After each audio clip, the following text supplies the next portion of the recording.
Over the years, I've collected all kinds of film-related items, gadgets, props, and memorabilia. Some of them are strange, some quite rare, and others just plain cool. So let's go through my entire collection and the stories behind them. Starting with perhaps the most bizarre one. Smell-O-Vision. This one is just so weird and I just love it. It holds a special place in my heart because it was sent to me from a subscriber years ago, whom I later found out was a legendary theater owner from Australia. And it came with a whole package, which we'll get to in a minute, but the main star of the show was this thing, which is called the Odorama Card, and it came with the 1981 film Polyester. It is a really fun gimmick, which essentially allows you to smell the film as you're watching it. So throughout the entire film, at a few specific scenes, a number will pop by on the edge of the screen, and you're supposed to scrub the corresponding number and smell whatever is going on inside the film.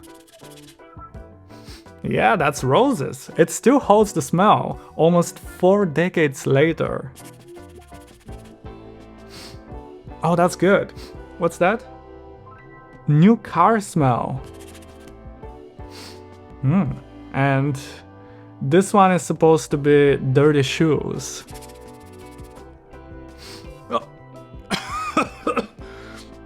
Yeah, it works. I don't know what's this trend with me smelling stuff in my videos. It is such a silly idea, but I have to admit, I'm a sucker for gimmicks like that, and unapologetically, I had a lot of fun watching the movie with it.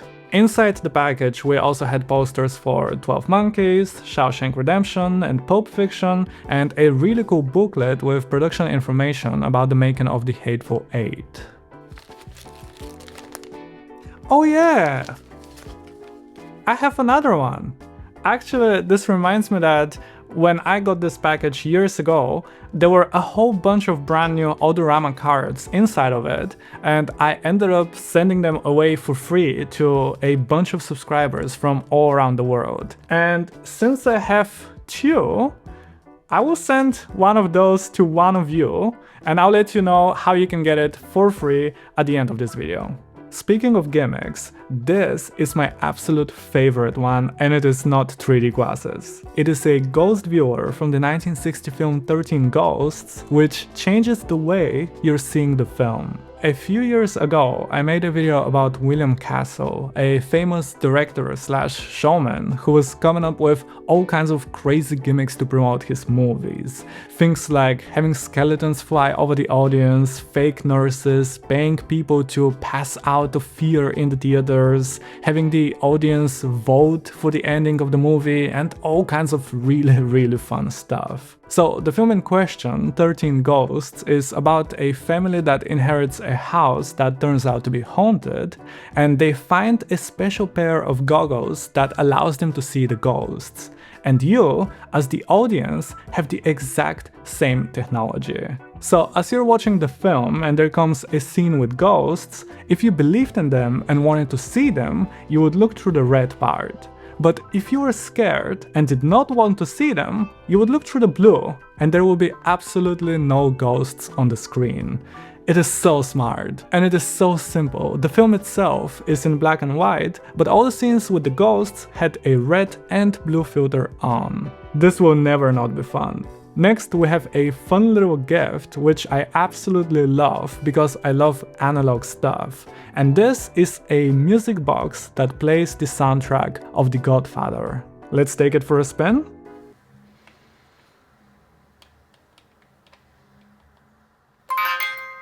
I don't want to get a copyright strike. Trust me, it sounds great. But now, moving on to the next one, a 100-year-old film magazine. This moving picture journal covered pretty much anything to do with the film industry way before sound in movies was even a thing. It is honestly fascinating to read it, knowing what we know today. And one of my favorite stories is actually this one about a theater owner who got the fire department called on him because someone was passing by and saw the screen and thought it was a real fire going on because of how realistic the movie was. And fun fact, I went through a lot of trouble to make sure that the day I published the video featuring this magazine was exactly 100 years after it was issued, to the exact day. And in fact, most of the things that I'm talking about in this video have either been used for research for videos or featured in videos. So I'll link all of them in the description in case something piques your curiosity and you want to dive deeper. Next, we have those film strips that were again given to me as a gift from when I visited the Danish Film Institute. This one here features one of the most iconic scenes from The Passion of Joan of Arc, which is a French movie but written and directed by a Danish director, so the Danes certainly have a lot of pride in it, and it is, according to a lot of people, one of the most significant silent films ever made, which was also quite controversial when it was released because to a lot of French nationalists it shouldn't have been a Dane or any foreigner for that matter who would write and direct a film about one of their most iconic national figures.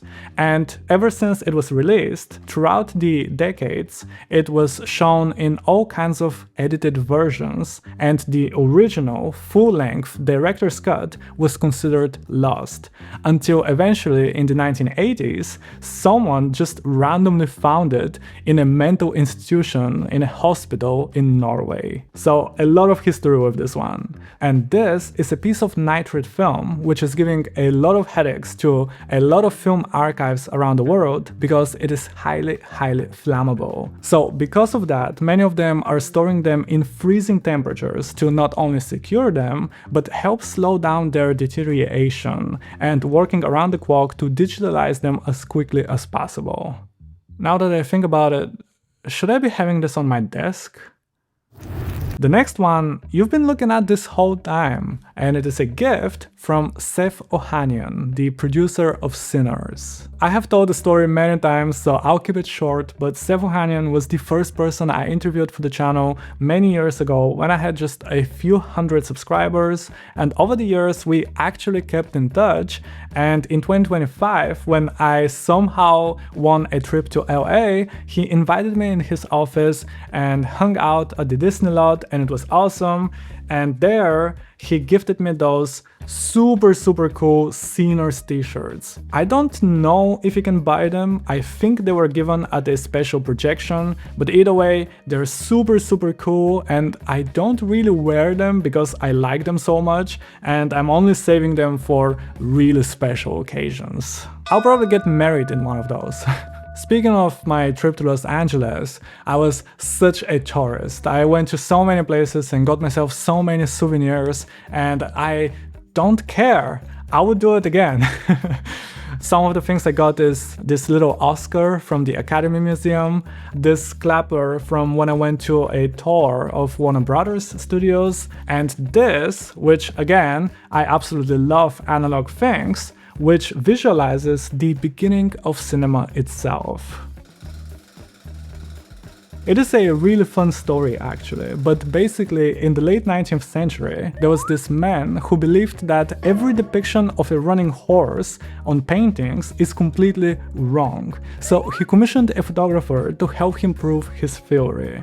Together they set up a course in which they had a bunch of wires that were connected to cameras, and as the horse would run through them, he would trip them and set up the camera to take a photo. And when they played them in a fast sequence, he managed to show a real gallop of a horse. So in a way, we all have to thank one man's desire to prove everyone else wrong for starting the domino effect that ended up creating the entire film industry and the movies we love. Speaking of animals and switching from horses to lions, this is one of the rarest things I have, which is an official film magazine about the making of Roar. I tracked it down as I needed it for research when I was making a video about the production of this film, which is genuinely the most insane production I've ever heard of. Basically, they made a film with hundreds of wild animals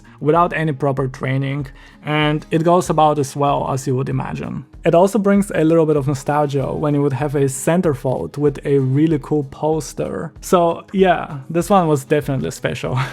Next we have a camera, which I got as a prop for a video I made about the iris shot, and it is actually in a absolutely perfect condition. It is from the 1950s and it is the Gimmicks C3, which takes a double 8mm film. It's so cool. I think that it's about time that I finally film something with it. So I'll film something, I'll scan it, and I'll post the results on my Instagram. And of course, we have the newest member of the family, the legendary Flexplay disc.